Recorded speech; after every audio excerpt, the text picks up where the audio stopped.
Alright, so the next formula that you see here, it's actually de Moivre's theorem, is so important because I know that we've looked at de Moivre's theorem before in complex numbers. We looked at it when we were doing powers. It's also really useful when you're finding roots for equations. Now, roots means, you're thinking about z squared or z cubed, and you're trying to find, like, for example, let's just put an equation over here. If you had z squared equals 4, then z equals the roots of that 4, so plus or minus the square root of 4, so plus or minus 2. So you're familiar with roots. In complex numbers, though, the problem is that roots don't often occur. They're not so easy to find, and they tend to have complex numbers as roots as well. So we're going to be looking at this formula here. We've got z to the power of n equals a, where a is a complex number. These are where we're going to use de Moivre's theorem to solve them. So we let a equal r1 cis, this is actually phi, phi, that symbol.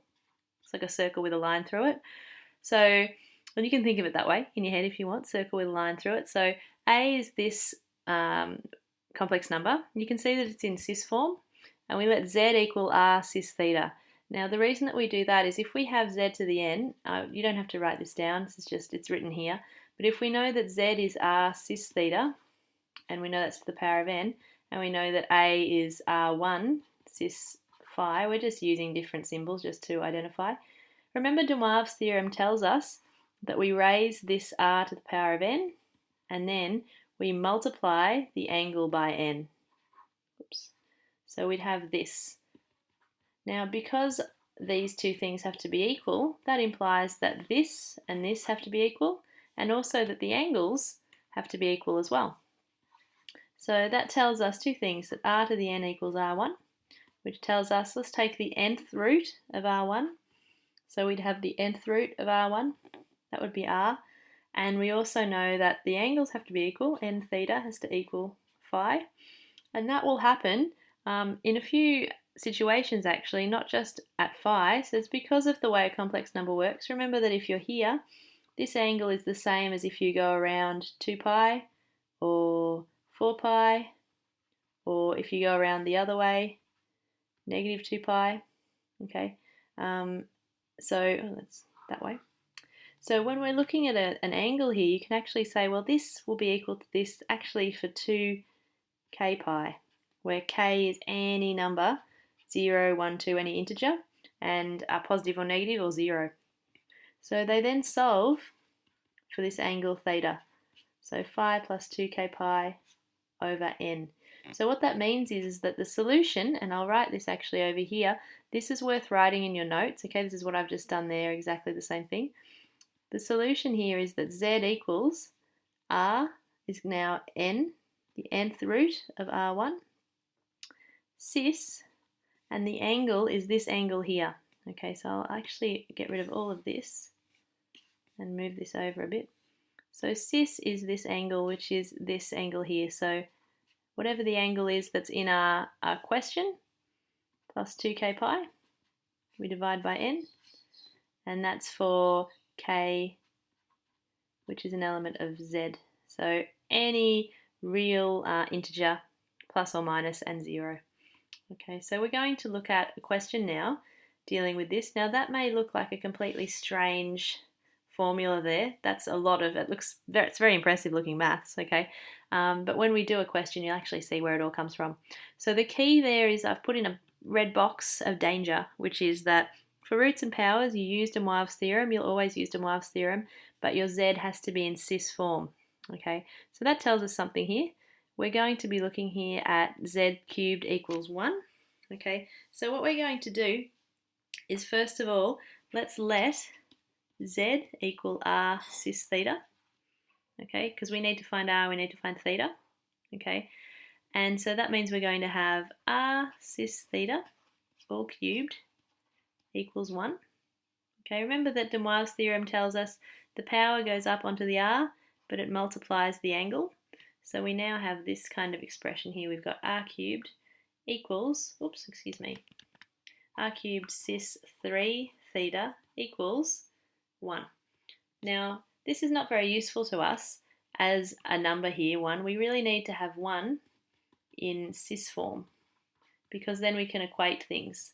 So let's put 1 in cis form. It's always a nice idea, if you're not sure, draw a picture. So 1 sits here. Yeah, so the angle, the arg for Z, or for 1, is 0 because we actually haven't rotated anywhere around the unit circle, and the distance, which is r, is 1. So that means that 1 is actually the same as 1 cis 0, okay, or cis 2 pi, it doesn't really matter. Okay, so what we've got now is we've got r cubed cis 3 theta equals 1 cis 0. So all we've done here is we've done this replacement for Z. We've said this is Z. We've substituted that into Z cubed. And then we've said, okay, that equals 1. And we've just put 1 now in cis form. That's 1 in cis form. So we've got to this point. So that tells us two things. The first thing is that R has to be equal to the cube root of 1. Now the reason it tells us that is that we have two expressions here. R cubed equals 1. Okay. And also the angle equals this angle 0. But remember that this angle here, we could go around 2 pi or 4 pi or 6 pi. So this is actually 0 plus 2 k pi. And that means that theta is 0 plus 2 k pi, which is just 2 k pi, on 3. Okay. This expression here for r tells us that r equals the cube root of 1. So if we think about these expressions now, I'm going to put those on the next page so we can see them. Oops. Pick them up and put them up here. We've actually got a bit of information now to help us out. So remember that k is any element of Z. Alright, so we've got, for r, we know that r equals the cube root of 1. And remember that for 1, any roots of 1 are just 1, so that's really awesome. So r equals 1. Let's solve for theta now. So theta equals 2k pi on 3, where k is any element of Z. Now the thing to think about here is, what is the equation asking us for? We're asked to solve this equation, z cubed equals 1. So we would expect to have 3 roots because it's a cubic. There should be 3 roots, 3 solutions. So because of that, I was going to write here, z cubed minus 1 has 3 roots. Okay, what we're going to do is we're going to actually look at 3 different values of k here. We always start at k equals 0 because if you're not happy with what z is, this is actually what z is. Z is 0, it's plus or minus 1, it's plus or minus 2, it's plus or minus 3, on and on. Okay, that's what k actually is. So what we're going to do is we're going to test 3 different k's here. So we're going to let k equal 0 for our first root. So 2 dots, theta equals, and I'm literally going to substitute a 0 in here. Now you know that 2 times 0 is 0, so this is actually just 0. So my first angle is 0. That's cool. Let's go to the next value here. Let's go with plus 1. What I'm doing is I'm going around this way around the circle. So as you go around the roots, I'm just going to take the pluses here, the plus 1, the plus 2. So k equals 1. Okay, let's put that in. So theta equals 2 times 1 pi on 3.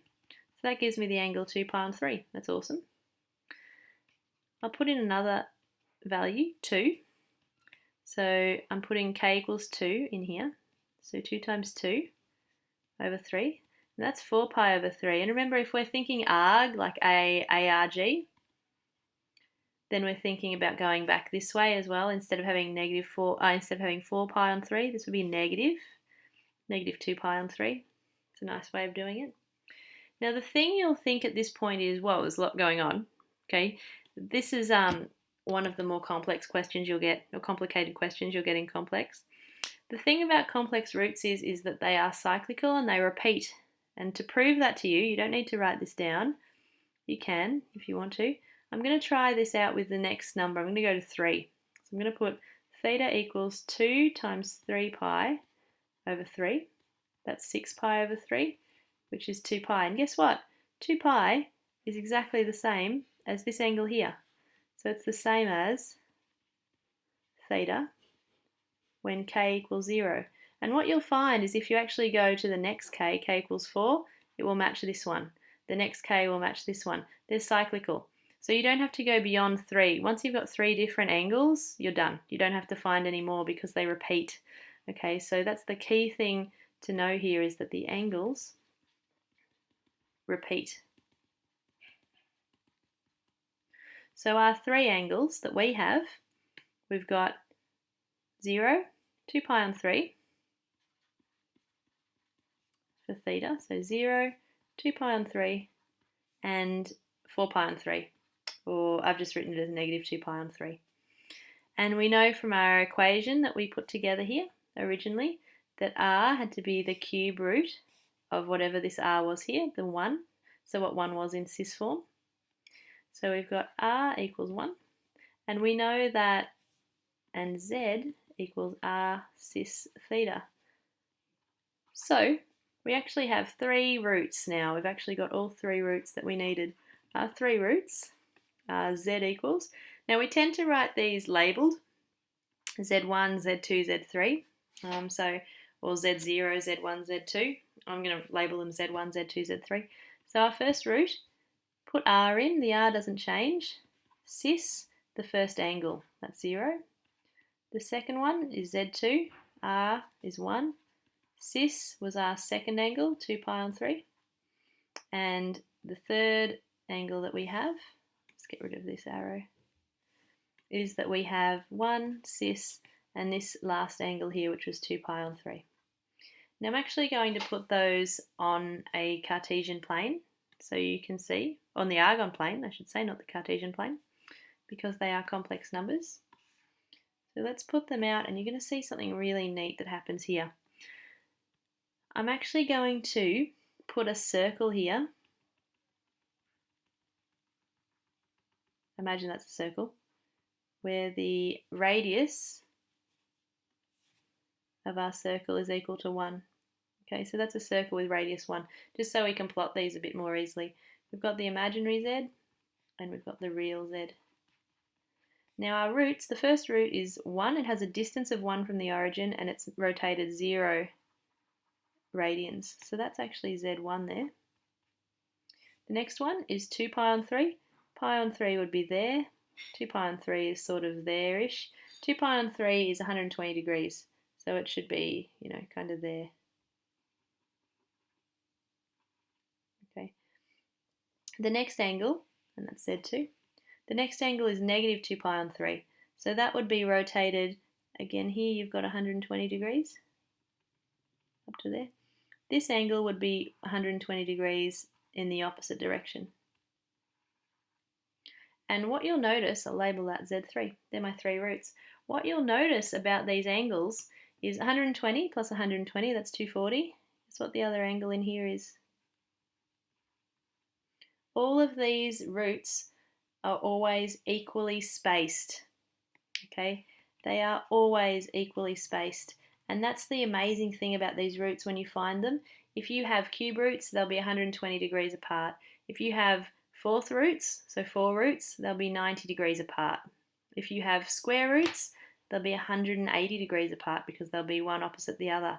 So that's the amazing thing about roots. They're always equally spaced. So it's a great check when you actually find your roots. Check whether or not they're equally spaced on the argon plane. If they are, then more likely than not you've got the right roots. The last thing just to finish, I'm going to put these into Cartesian form. And typically we don't put these in Cartesian form unless you're asked, but it's good practice. A lot of the time in exams you're asked to put the equations into Cartesian form. So if we look at Cartesian form, always thinking about, where you are on the argon plane and then your triangles.